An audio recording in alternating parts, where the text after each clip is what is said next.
Möhtərəm müsəlmanlar, növbəti haram aylarından birisi olan bir aya daxil olduq və bu da Muharram ayıdır. Hansı ki Allah subhanahu wa ta'ala Qur'an-ı Kərimdə bu haram ayları haram olaraq vəsf edib. Allah Teala buyurur: İnna iddetəş-şuhuri indallahi isna aşara şəhran fi kitabillah yevme halaqas-semavati vel-ard minha arba'atun hurum zâliked-dînul qayyim felâ tazlimû fîhinne enfusakum. Allah Teala buyurur: həqiqətən ayların sayı Allah katında göyləri və yeri yarattığı gündən etibarən 12'dir. Və bu ayların 4'ü haram aylardır. Doğru düzgün din budur. Odur ki o aylarda özünüze zulüm etmeyin. Ve bu ayə əziz qardaşlar mücməl ayədir. Yəni mücməl nə deməkdir? Özü özlüyündə mənası tam aydın olmayan və xarici bir izahata ehtiyacı olan deməkdir.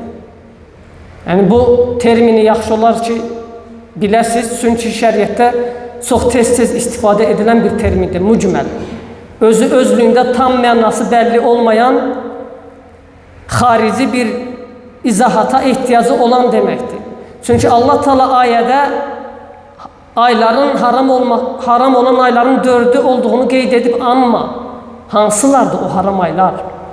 Ayədə qeyd olunmayıb.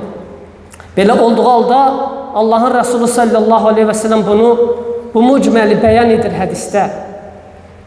Və buyurur sallallahu aleyhi ve sellem: İnnəz-zəmanə qad istədara kəheyətihi yevmə xalaqallahu s-səmavati vəl-ard əs-sənətu isnə aşara şəhra minhə arba'atun hurum sələsun mütəvaliyyət Zulqa'da və Zulhiccə və Muharram və Rəcəb Mudara beynə Cümədə və Şə'ban. Allah Resulü buyurur sallallahu aleyhi ve sellem: zaman Allah'ın göyləri və yeri yarattığı gündəki kimi öz əvvəlki dövrünə qayıtdı. İlin ayları 12'dir. Və bu ayların 4'ü haram aylardır. 3'ü ardıcıl gələn, sonra bəyan edir hansılardır onlar. 3'ü ardıcıl gələn Zilqadə, Zilhiccə, Muharram və bir də Cümədə və Şaban ortasında olan Rəcəb ayı. Hansı ki bu da 7-ci aydır. Bu ayların haram olaraq vəsf edilməsi nə deməkdir qardaşlar? Nəyə görə haram deyilik bu aylara? Əvvəla, çünki bu aylarda döyüş etmək haramdır. Döyüş başlamaq haramdır. Buna görə haramdır bu aylar. Allah subhanahu ta'ala buyurur: يَسْأَلُونَكَ عَنِ الشَّهْرِ الْحَرَامِ قِتَالٍ فِيهِ قُلْ قِتَالٌ فِيهِ haram. Səndən haram aylarda döyüş barədə soruşurlar.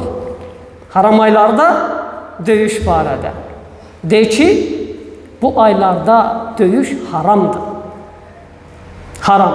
Düzdür, elm əhli arasında ixtilaf edilib ki, hökmü qalıb bu, yoxsa nəsx edilib bir haram olması.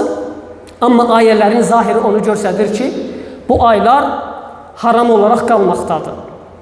Və bu aylarda döyüş etmək olmaz. Həmçinin ikinci olaraq nəyə görə haram olaraq vəsf edilib bu aylar?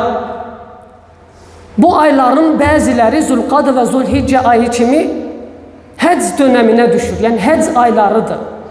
Bu da onu göstərir ki, ibadətlər zamanı əmin-amanlıq olduqca mühümdür. Əmin-amanlığın qorunması vacibdir. Məhz bu vacibatı başa düşdüyünə görə İbrahim Xəlilullah, Allahın sevimli Peyğəmbəri İbrahim aleyhissalam Allah'tan bunu istəmişdir. Rabbic'al həzə bələdən əminə. Demiştir ki, ey Rəbbi, bu ölkəni əmin aman bir ölkə idi. Əmin aman, yəni orada heç bir döyüş və heç bir insanları ibadətdən yayındıran fitnə fəsadın olmaması odur ki, əmin amanlığı qorumaq demək ki, vacibdir. Həmçinin bu aylar haram olaraq vəsf edilib, çünki bu aylarda, bu 4 haram aylarında edilən günahlar, zülm, asiliklər, haqsızlıq digər aylara nisbətən, digər yerdə qalan 8 aya nisbətən daha böyükdür, daha şiddətlidir. Ona görə Allah subhanahu ta'ala bayaq qeyd etdiyimiz ayədə bunu açıq-aşkar ifadə ilə qeyd edərək deyir ki, فَلَا تَظْلِمُوا فِيهِنَّ أَنْفُسَكُمْ. O aylarda özünüzə zülm etməyin. Zülm çox geniş mənalı bir kəlmədir. Yəni zülm bütün asilikləri özündə daşıyan bir kəlmədir. Və zülmün ən böyüyü isə, zülmün ən böyüyü, ən dəhşətlisi, ən pisi isə Allaha ortaq qoşmaqdır. Şirkdir. İbadətlərdə Allaha tay götürməkdir. Ona görə Allah Teala buyurur, İnnə şirkə lə zulmun azim. Həqiqətən şirk, Allaha şərik qoşmaq böyük bir zülümdür.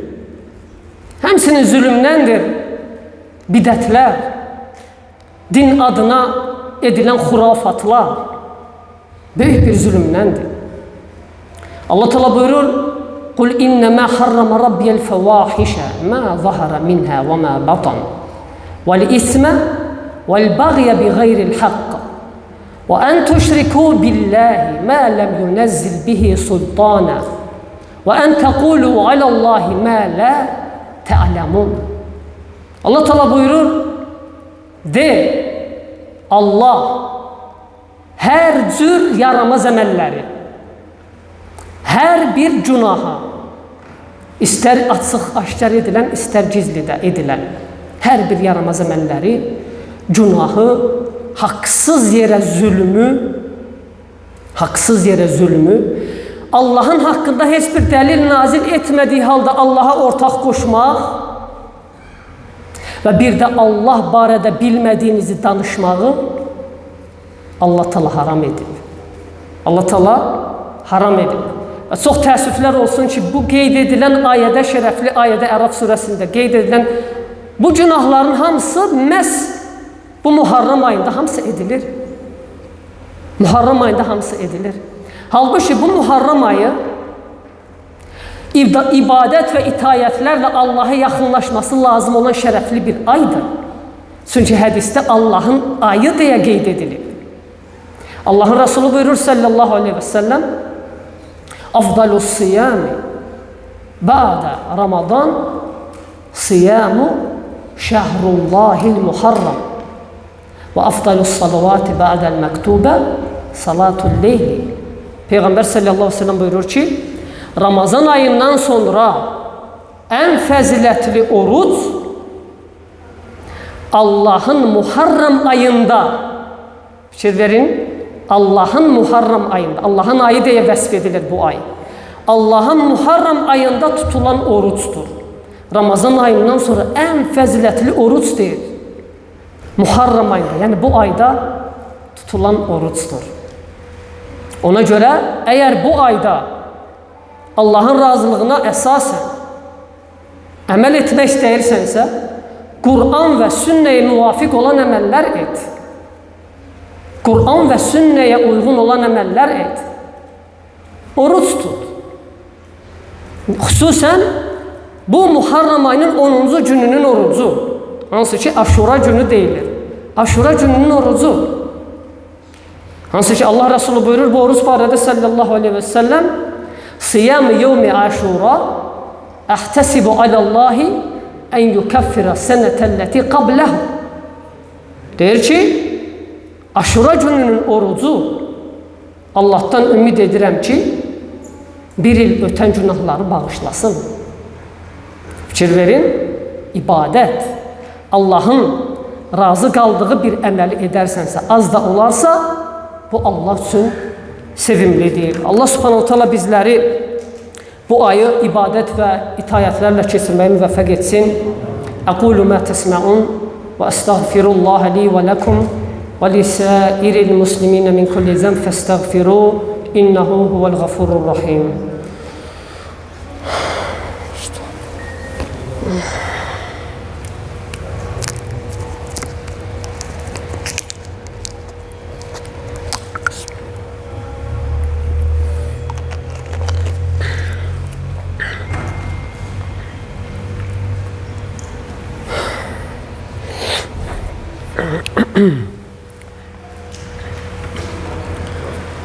الحمد لله على إحسانه والشكر له على توفيقه وامتنانه وأشهد أن لا إله إلا الله وحده لا شريك له وأشهد أن محمدا عبده ورسوله اللهم صل على محمد وعلى آل محمد كما صليت على إبراهيم وعلى آل إبراهيم إنك حميد مجيد اللهم بارك على محمد وعلى آل محمد كما باركت على إبراهيم وعلى آل إبراهيم إنك حميد مجيد